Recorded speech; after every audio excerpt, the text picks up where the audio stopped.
And I'm pretty excited. I know Timmy O'Brien, my main man to my left, is very excited because we've got Dr. Joanne Sujansky. And let me tell you a little bit about Dr. Joanne. We have her on because she wrote a really cool book. And this book is called Keeping the Millennials. Now, Dr. Sujansky is part of the National Speakers Association. Of course, I'm a member of that. And she's just, this book really intrigued me. And we wanted to get her on because Tim and I get a lot of, in fact, we've talked about this, Tim, about this topic. Because there's a lot of younger folks coming up. The Generation Y is what is known as these millennials. Right. And their expectations and the way they act. We need to know as baby boomers, of course, you and I are Generation Xers, I believe, right? Yep. They tick a little bit differently. And so if these folks are going to be our associates at work, our teammates, heck, maybe our bosses, we better understand them. So Dr. Joanne Sujansky, author of Keeping the Millennials, thank you for joining Tim and I on Hot Talk 1510. You're so welcome. My pleasure. All right, let's come right out of the gates. Tell the listener, what the heck is a millennial? Well, the millennials were born between... let's see, the oldest millennials are from 1980, and the youngest born in 1999. So they're between 10 and 29 years old. And these millennials are products of very often boomer parents who have made sure that they understand that whatever they want and whatever they need is going to happen in that workplace. And the more that we as boomers educated them and gave them opportunities and so on, the more we led to this belief, or it led to the belief that, yep, I can do anything. Then they reach the world of work and they say, not exactly what I thought it would be. What's in it for me kind of thing? Is that the attitude? Yeah. And, actually, there are successes for sure with millennials. And one of the things I like to say early on is any one of us from any generation, we do carry some traits and characteristics of that generation, but we're all very different also. I'm a baby boomer, and I have several baby boomers here working in the office. And, we're different too, so there are some things that you can pretty much count on. One of the things I look at is how were they educated, how do they connect with each other, things that went on in their lifetime, all those kind of things add to who they are. Well, so what was it then with the millennials that kind of intrigued you, that kind of made you want to go down this path and follow them and critique them? Well, here's what's been interesting for me. I have 3 millennial children, and, as an entrepreneur myself, I've tried to really impart to them the need to do a good job at work, to find work that makes you happy, and you spend a lot of time at work, so let's make sure we're following our passion and so on. And I think a lot of my colleagues and friends did the same.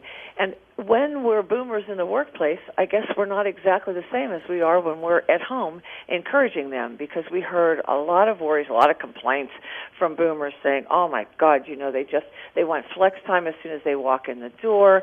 As soon as they are asked to do something they think is a little bit boring, they're complaining. They're complaining that the tools and equipment to do the job, is not available to them.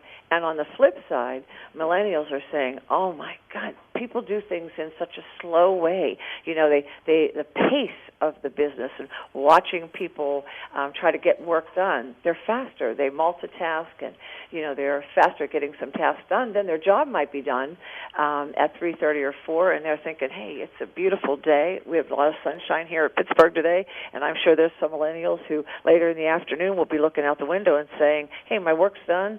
Doesn't seem to be anybody else around here I can help. I want to get out of here, so tomorrow if work's heavier, I'll be here a little longer. And so although they're demanding a lot of things, sometimes if you listen behind the demands, they're also sometimes quite reasonable. Well, that's what I was going to ask is what are their greatest traits?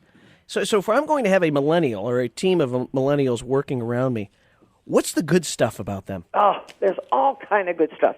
Sometimes I think I share, and by the way, a lot of boomers do share similarities in their values and how they want to work with the millennials, and that's actually one of the chapters in the book. But what I find from millennials is they really are quick. I'll be doing something on the computer, like say an intern here or one of our younger employees walks over and says, Joanne, there's an easier way to do that. And then, phew, in a couple of seconds, up comes a whole different plan of attack, and I can get my work done a little faster. They also are so connected. They think of ways to get information and get what they need, not just more quickly, but from better sources than I might realize. And when I think about that, I figure they're being educated later than I was. Yeah. I was in school, in the 50s and 60s, and they've started much later when we've mastered all kind of things, and the amount of knowledge that we have in this world is incredible.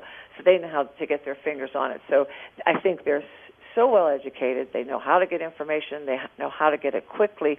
Very team focused. They're doing their homework at night. On the telephone or on the computer with somebody else, the phone with someone else, listening to music, at the same time. But they're also really connected, and they've done things through the early years, after-school programs, play soccer, take an art class, a music class. Yeah. So they've been in a lot of team environments, and they really treasure that. They're making it to their class reunions. My oldest two attended their class reunions in high school and still in touch with some of those folks because it's easier to stay in touch. Right. So Now, Joanne, would you say this? These folks don't wait their turn, right? They come in an organization and they expect to if they stay in that organization for longer than 6 months, they expect to immediately be the CEO or the VP of sales or whatever it might be, right? Yeah, they're pretty impatient, these folks. They are an impatient lot, and they're impatient in a lot of ways. They're impatient in restaurant lines. They're impatient. More millennials that I've experienced are impatient than not. And I think their desire to move up in the organization has been a little bit exaggerated by boomers, but it's no doubt in my mind that traditional promotions, for instance, one of the millennials that we interviewed said there was a job that required 3 years of experience. I had 2.5 years. They hired somebody from the outside who had 3. I spent the next 3 to 6 months training him. That millennial says, I'm out of here. Yep. And really is, going to leave that company. So I think we need to pay attention to that. It's a very reasonable, if I interview me, talk to me, let me show you what I've done. Maybe I qualify for that job. I certainly do qualify if then I'm training. So they are impatient, but what they're clamoring for sometimes is just to rethink the rule or tell me why that is the rule.